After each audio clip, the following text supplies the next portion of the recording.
I don't really know what I wanted from this movie, but I'm certain that whatever it was, it didn't give it to me, which is interesting because by and large, the majority of people in the critic sphere are all saying the same thing. That if you're a fan of Sonic the Hedgehog, be that the games made world famous by Sega in the 90s or any of the various animated series produced both stateside and abroad, you will be pleased with this live-action adaptation of the beloved Blue Speedster. But I'm here to tell you, I'm a fan of Sonic the Hedgehog, and you, sir, are no Sonic the Hedgehog. This version willed into existence by droves of dedicated and now unemployed animators in an effort to quell a vocal outcry over the appearance of his freakish forerunner. Meow? Yep, he did. Does thankfully look better and more in line with the character's original game design. But this latest example of studios caving to pressure from fans should serve more as a warning of things to come than as a cause for celebration. Give me a big fat break! But I digress. Directed by Jeff Fowler, an animator with prior writing and directing credits on a couple of shorts, and written by Patrick Casey and Josh Miller of the less than good 2016 YouTube miniseries 12 Deadly Days, Sonic the Hedgehog 2020 finds our high-speed hero ripped from his home planet. Yes, Sonic isn't just a hedgehog, he's some kind of alien hedgehog, and transported to Earth where he hides out in a small Montana town called Green Hills. Clever. And stalks/spies on, but cuter than that, though not really, I guess, the many people who live there. Chief among his targets, I'm sorry, there's no way to not make this weird, our local Sheriff Tom Wachowski, played by James Marsden, whom you'll recall as Cyclops from the bad X-Men movies. I'm just kidding, they're all bad, except for First Class. And Logan doesn't count, admit it. And Sheriff Wachowski's wife, Maddie, played by the haves and the have-nots Tika Sumpter, who does almost nothing in this and serves little to no purpose. She also has a sister who's obnoxious, and who doesn't love that? The few female characters in this don't amount to much, with the exception of one scene involving a child that's kind of cute and makes you wonder why Sonic wasn't paired up with a kid or two instead of Marsden, who is kind of making this movie for the second time, isn't he? Anyway, it's a movie about bros on a road trip.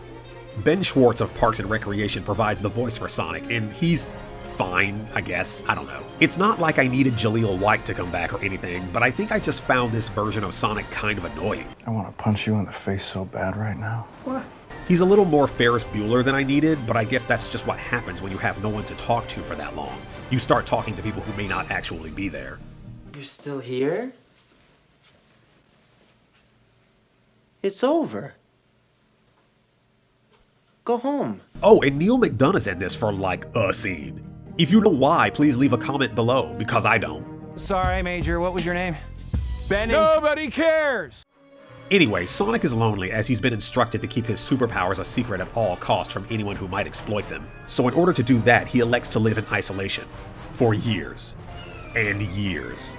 That was the last wish of his guardian, a giant talking owl, who bestows upon Sonic a bag of magic rings able to open portals to other worlds before she's killed/captured/eaten, maybe, whatever, by echidnas. Which might be a setup for Knuckles later, but who knows, because this movie spends only enough time in Sonic's own world, i.e. the game, to get you amped before promptly taking it all away from you, making it my first complaint about the film. Okay, that may not be my first complaint, maybe my third. Anyway, I hate when a studio goes to the trouble of acquiring a beloved IP with a rich lore, an expansive and imaginative universe, and an extensive supporting cast of characters and worlds, each with their own history tethered to those worlds, and yanks them out of it just to dump them someplace less interesting for 90 minutes. Welcome to Earth. How many times have we seen this done? Masters of the Universe does not take place on Eternia. The Smurfs, set in New York City. The 2005 Doom adaptation based on the id Software shooter ignores all the supernatural horror elements that made the game so creepily effective. Where am I? What year is it? Is The Rock president? Super Mario Bros. Might be the worst offender, as the movie takes the time to warp Mario and Luigi to another world only for that world to bear less than no resemblance to the one from the games. So thanks for that, I guess. And for the record, sticking to the source material isn't a surefire recipe for success, so that's not the point I'm making here. The majority of Mortal Kombat Annihilation takes place in Outworld, and that does not save it from turning into the cinematic equivalent of bowel cancer. You're alive. Too bad you will die. Adapting video games into films is already hard enough. See every video game movie ever made. But you would think by now experience alone had proven excising everything that made the game amazing in the first place should no longer be the path to take. Alright, rant 1 over. So one night when Sonic gets down on himself, he runs so fast he inadvertently sets off a kind of EMP that blacks out the city and surrounding area, which puts him on the radar of Dr. Ivo Robotnik, a lunatic robotics engineer and narcissist/edgelord who works for the US government with, as far as I can tell, zero oversight, played by Jim Carrey. And now he wants that power to fuel his robots so they can achieve their ultimate potential. And yes, Jim Carrey is fantastic in the part, his manic performance harkening back to the days of Fire Marshal Bill and Ace Ventura, so that's awesome, if you're into that sort of thing. I am not. I was a fan when I was 12, but that's been a minute, and it's just so cringe-inducing to me now, so your mileage may vary. Don't get me wrong, he's great here, and it's fun to watch him mug for the camera, animatedly contorting the muscles in his face and mouth even when all he's doing is talking, but there's not much to his character. He expresses a love of machines and how they're all he trusts, which I assume might be set up for something later, like a moment when his own inventions turn on him. I know writers who use subtext and they're all cowards. And yes, of course, I realize this is a movie designed for children, but where is it written that just because kids are watching it means we can phone it in? Nowhere, that's where. The Dark Crystal was not phoned in. The Neverending Story was not phoned in. Mary Poppins, Babe, E-frickin' T, none of those were phoned in. None of those were merely serviceable. But that's the word which most sums up Sonic the Hedgehog. Serviceable. Adequate. Acceptable. The doctor thinks you're basic. So can we please, where children are concerned, stop taking the path of least resistance? Okay, rant 2 over. Moving on. The plot is Sonic and Sheriff Wachowski have to drive, yes, drive, slowly, in a truck, to San Francisco so he can recover the bag of magic rings he accidentally dropped through a portal, along the way learning how to make friends and be a better friend, and he's got a bucket list of hijinks he gets to cross off, like start a bar fight, which I thought was pretty funny, but he turns into kind of a dick when the movie needs him to be so he can grow as a person, but it never feels sincere, so I kinda hate it. And the movie assaults you with all this shameless product placement that did kinda work because I could really go for some breadsticks right now, so good on you, maybe. Ooh, breadsticks. Oh, and Tom is like a wanted criminal at this point, a plot thread you might expect to have some monumental effect on the story at large, but doesn't, at all. And when they finally get to San Francisco, Sonic finds his rings landed on the roof of a skyscraper, but he can't just run up the wall to get them, despite the fact that we've already seen him do that, because he's only fast when the movie needs him to be, which is aggravating. And when he is fast, no one could think of anything more original to do with him but recreate the Quicksilver scene from Days of Future Past. Twice.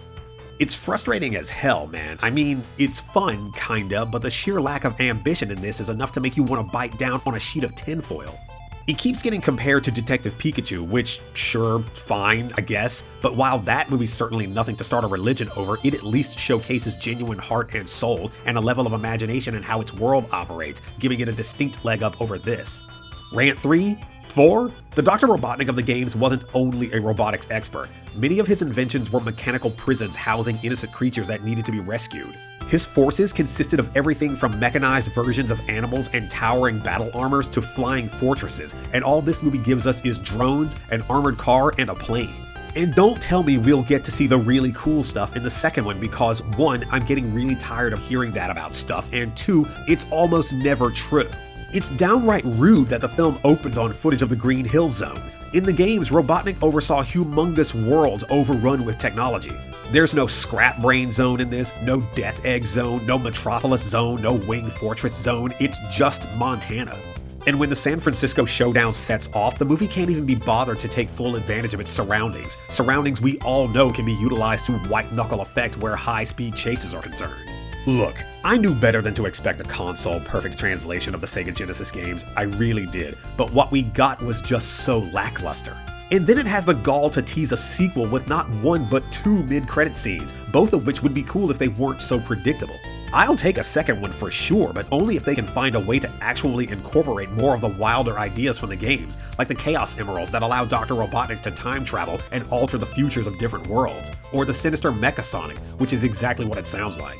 There's just so much more that can be done with this property, but only if more imaginative filmmakers take control going forward. Because it shouldn't come as a shock to anyone anywhere that what this movie needed most was a team who wouldn't walk, but run.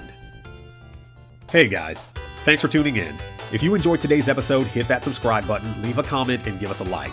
Ring that bell so you never miss an update, and follow Tangent1985 on Twitter for more. I'm M. Glenn Gore, and I'll see you next time.